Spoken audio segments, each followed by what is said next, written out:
Basertzean maiz gertatu da, polizi miope batso, ez ezagunei tiroa bota, ta ezagunari paso.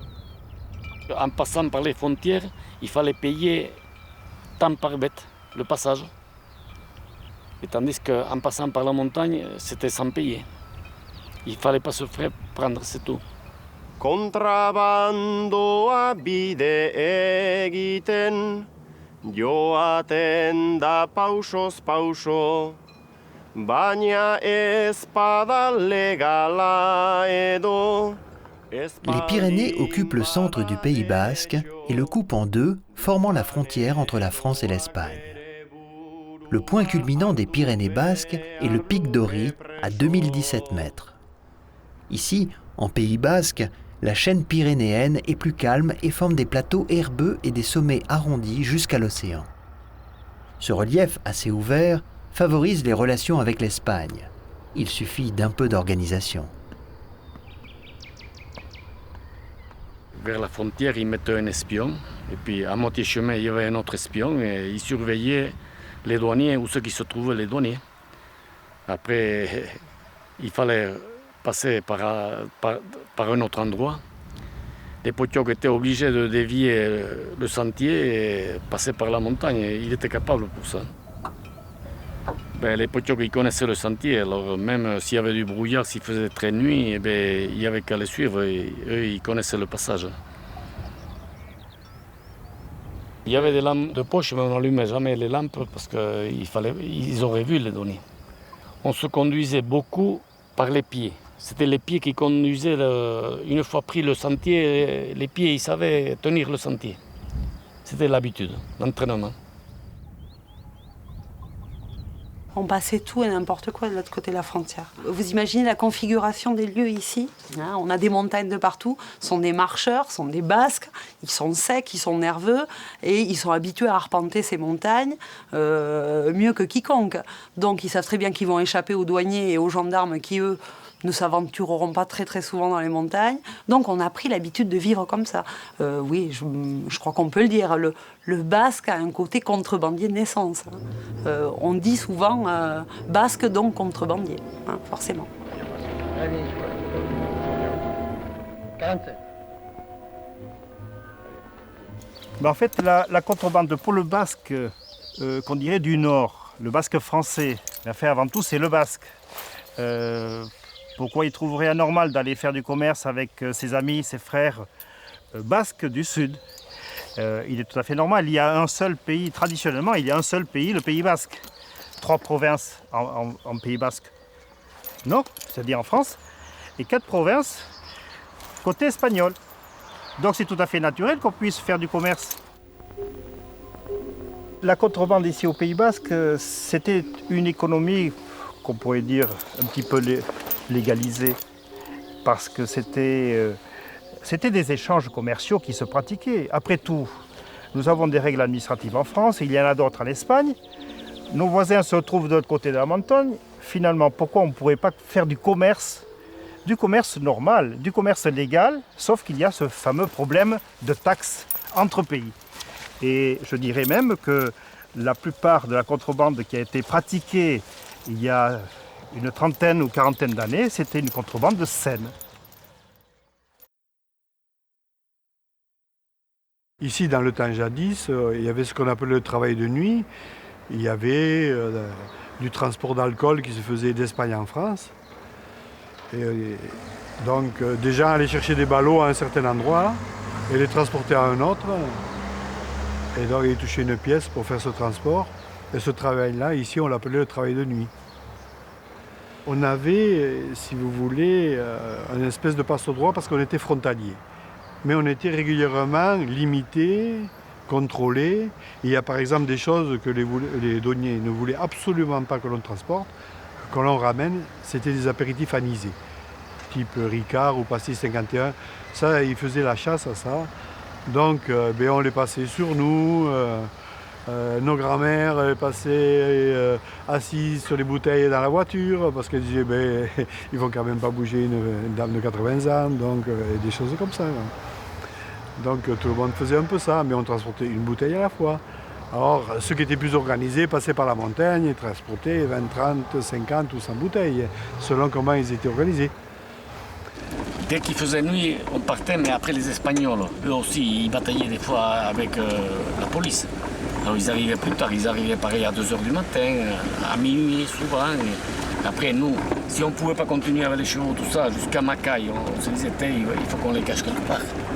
Parce qu'on n'y arrivera pas avant la journée. Et il fallait calculer tout ça. Alors, il y a plein de petites astuces. Et dans les forêts comme ça, il y avait des forêts qui étaient abritées et on attachait les chevaux pareil dans les forêts, dans un coin, jusqu'à le lendemain soir, obligé.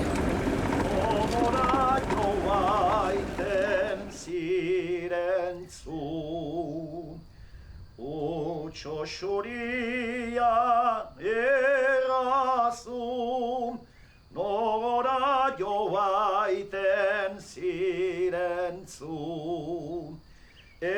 Espainiako mendiako rom, elurrez betiak ditutzu, gauko zure gostatu, gure getxegan baduzu, gure getxegan baduzu. Oui, la venta, par définition, se trouve en territoire espagnol, juste à la frontière. Bien souvent, c'est la façade de la venta qui fait la frontière, de manière à ce que tout ce qui se vend, ce sont des produits espagnols, bien sûr, et tout ce qui se vend se trouve à l'intérieur de la venta. Et les clients viennent 9 fois sur 10 de France, bien sûr, chercher les produits qu'ils n'ont pas chez eux. Cette venta Berrouette, c'est une des plus anciennes de Sarre, et c'est une des seules qui a continué à exister, parce qu'il y en avait une bonne dizaine, si vous voulez, jusque dans les années 50-60, tout le long de la frontière de Sarre, qui fait quand même 27 km entre la France et l'Espagne. Voilà, là on est en France. Et là, on est en Espagne. On a franchi la frontière. J'ai vécu là avec les barrières, les carabiniers, la frontière. Je voyais la nuit les contrebandiers qui sortaient avec des bidons d'alcool. Bon, à ce moment-là, de toute façon, il n'y avait pas beaucoup de produits. Il y avait 10, 15 produits phares. Du vermouth, du moscatel, de l'anisette en détail, en barrique, le vin, des sardines salées, des boîtes de tomates, des trucs comme ça, quoi, simple. Il y a quelque chose, un mystère. Les gens sont attirés par cet exotisme, je pense, de venir. Ils ont encore l'impression de faire un peu de contrebande. Alors, personne ne leur demande jamais rien, mais ils ont cette impression de venir faire un petit coup quand même, un petit coup. On est sur Soribenta, qui est une des bentas doubles. Alors, Soribenta vous avez un petit chemin, Soribenta, la vieille maison espagnole, et en face, vous avez une maison en ruine actuellement, c'était une maison française, et il y avait 4 ou 5 bentas dans le coin qui étaient des bentas doubles, où le commerce pouvait se faire dans l'autre sens aussi. Parce que les Espagnols, dans les années 50, recherchaient par exemple des roulements à billes, et le trafic se faisait dans l'autre sens. Alors il peut y avoir aussi la maison française qui servait de contrebande inverse. Alors certaines bentas étaient carrément au bord de route, comme celle de Dancharia, mais il y en a d'autres, comme le sommet de la Rune, qui est à 900 mètres d'altitude, où on avait 3 bentas qui ont été créés juste après la guerre de 40. Bon, il fallait quand même grimper avec des pentes de 25%, et c'était la contrebande avec 50 kilos sur le dos, c'était quand même quelque chose de remarquable, hein. Il fallait quand même être costaud. Voilà.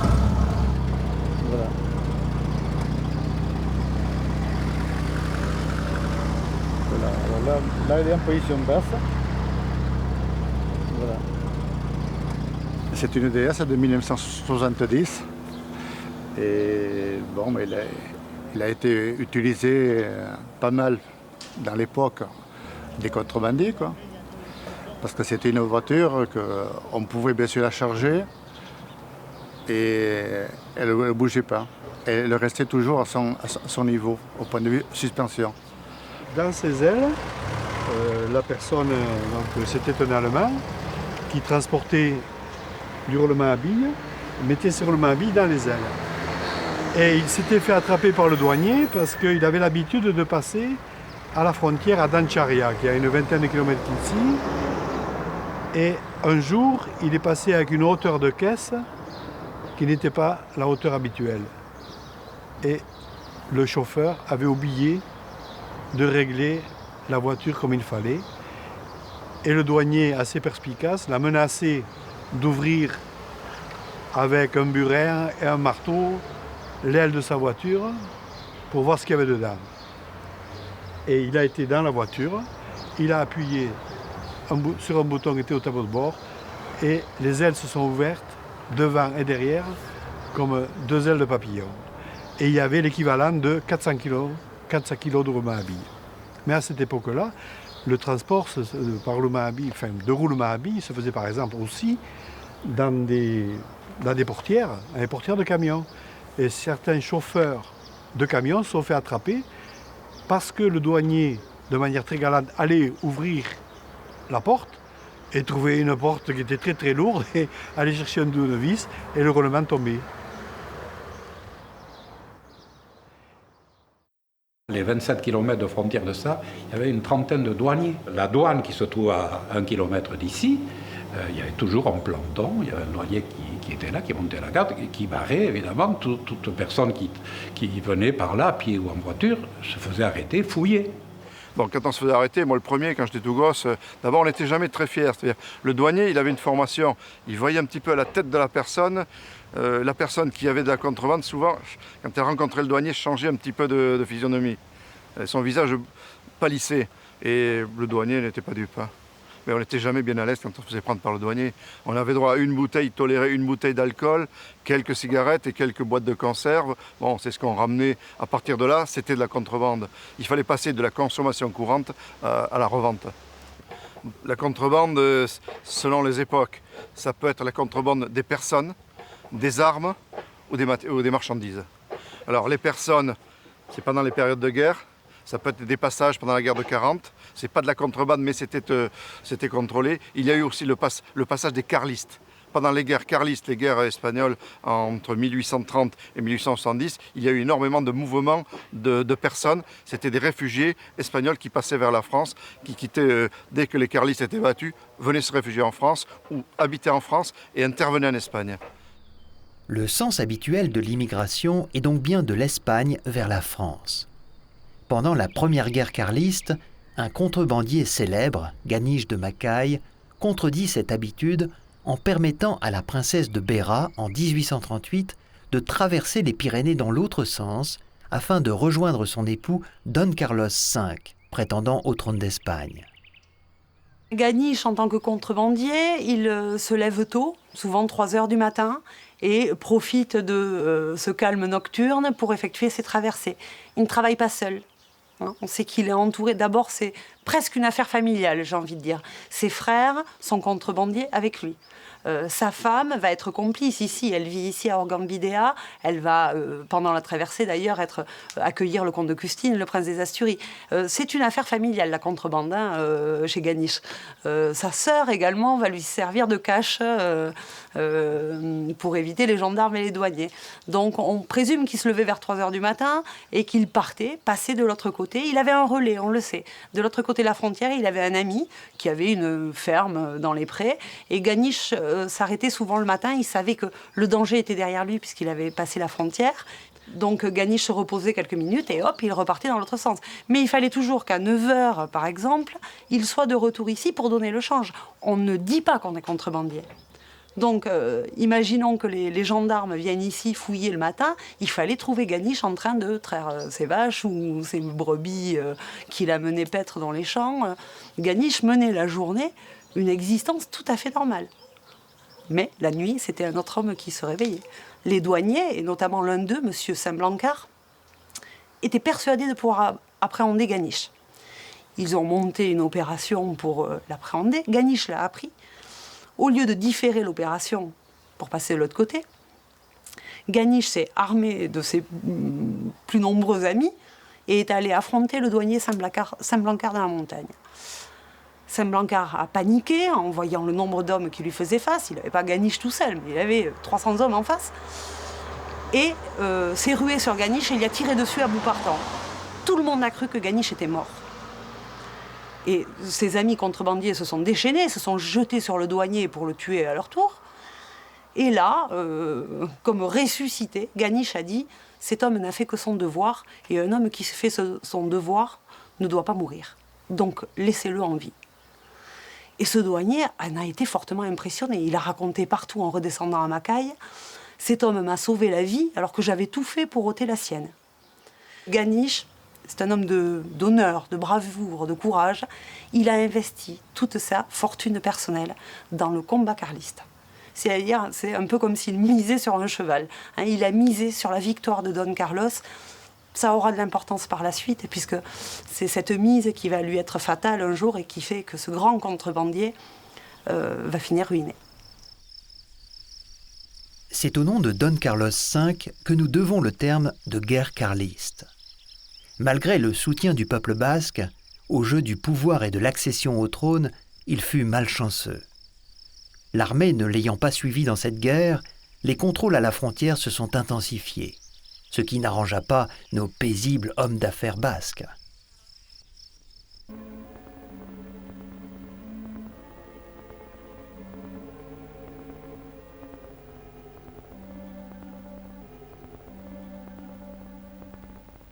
Halte à la douane!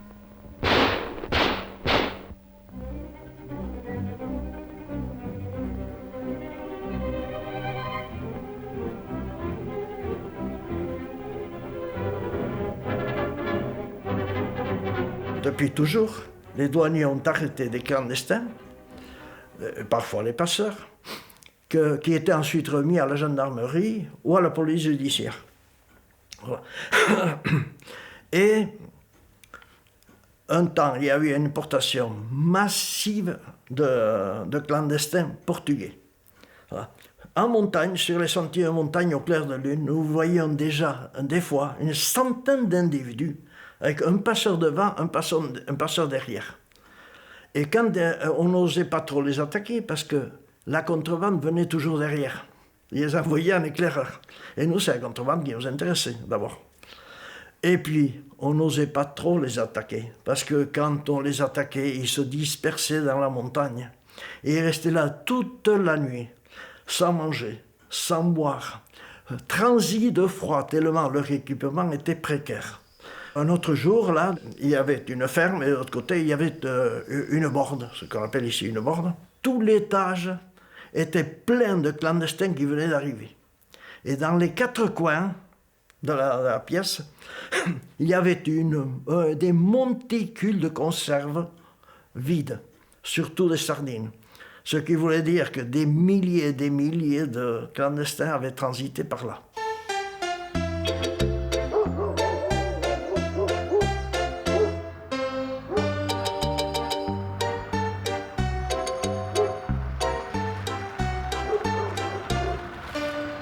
Les contrebandiers arrivaient à faire passer pièce par pièce tous les éléments de la traction avant. Alors effectivement, cette partie au niveau de l'aile, elle était montée à dos de mule, c'est comme ça que ça se pratiquait. Les potiocs aussi étaient dans l'obligation de répondre à cette demande. Tout ce qui était détachable, et toutes les parties qui étaient plus importantes, elles étaient découpées au chalumeau. Ces tractions avant étaient revendues à prix d'or pour les taxis de Madrid, notamment de Madrid, qui est la capitale d'Espagne.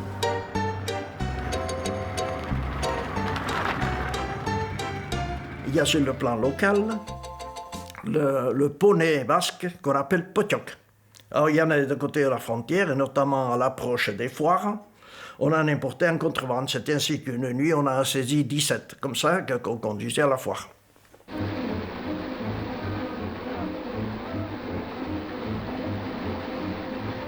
Ensuite, Il y a le cheval venant de l'intérieur de l'Espagne, venant d'Afrique, etc. Il y avait le trafic des chevaux. Alors là, c'était comme l'alcool.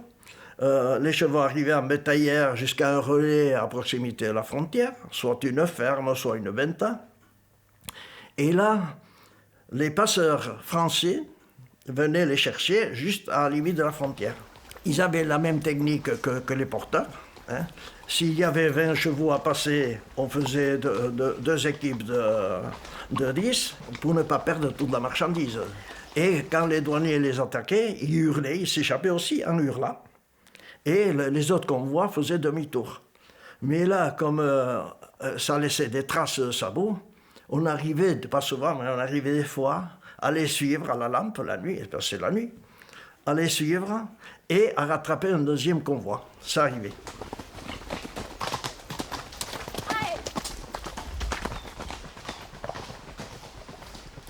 Les approcher de la frontière, hein, mais à une bétaillère pleine, des fois 50 veaux. Mais nous, douaniers, quand nous les saisissions en frontière, il fallait revenir à la Fauvrière avec. Alors, chaque fois qu'on faisait une saisie, il fallait prévenir le directeur de service vétérinaire qui, suivant les risques, nous autorisait à revendre les bêtes ou ordonner l'abattage. Et il fallait exécuter. Il y a eu une période très florissante, puisque la contrebande des chevaux, j'ai connu ça durant tous les 35 ans, hein, toutes les années. Il y a eu des importations massives.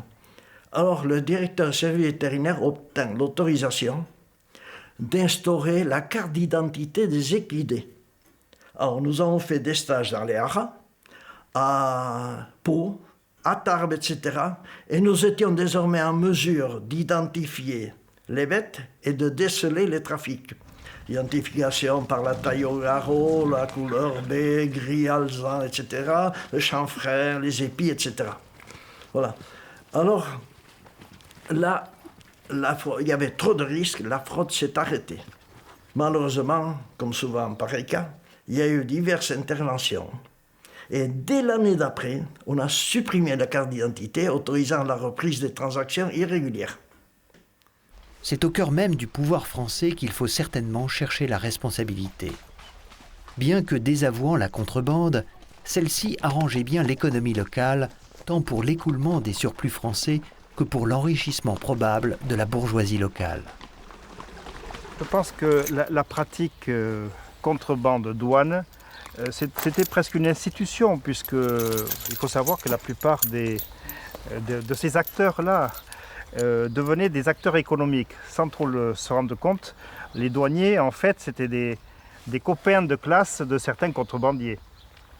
Et forcément, il y avait une complicité.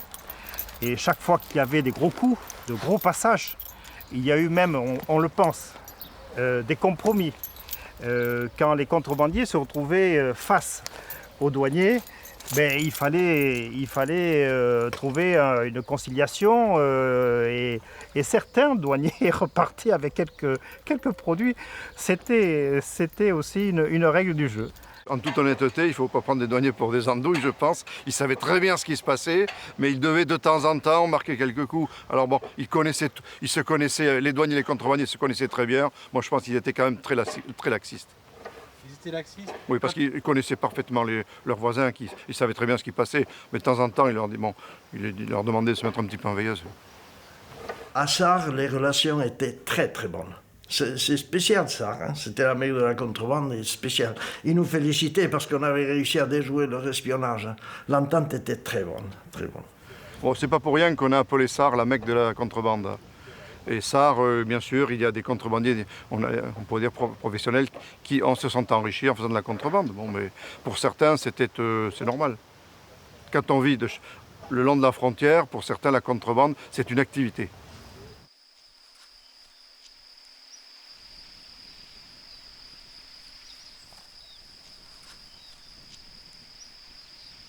Il y avait des douaniers qui respectaient les contrebandiers, les douaniers aussi respectaient les contrebandiers. Mais par contre, il y en avait d'autres qui étaient un peu trop durs l'un avec l'autre. Et là aussi, il y avait des malins qui savaient passer l'éponge comme il fallait. Ils n'allaient pas contre poil, ils allaient toujours comme il fallait.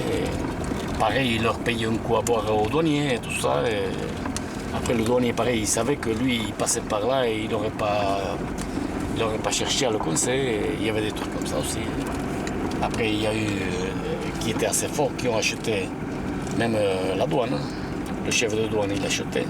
Il disait tu auras tant de pourcents. Et puis lui, au lieu d'en envoyer à gauche, il les envoyait à droite. Parce qu'il savait qu'à gauche, lorsqu'il aurait passé les roulements à billes et tout ça. Et il savait comment faire. Alors il y a les douaniers aussi qui sont enrichis avec ça, avec les contrebandiers. Il y a eu des combines là aussi. Bon, on faisait ça, on avait ce vice. On faisait ça par amour. Maintenant, si tout le monde travaillait par amour, il n'y aurait pas assez de travail. Complément de revenus, métier ou jeu, c'est sûrement la combinaison des trois qui convient le mieux à la description du contrebandier basque. Cette fraude, tellement ancrée dans la culture, prend cependant un nouveau virage en 1995 avec l'ouverture des frontières. Mais dit-on, certaines nuits, on voit toujours de petites lumières scintiller dans la montagne.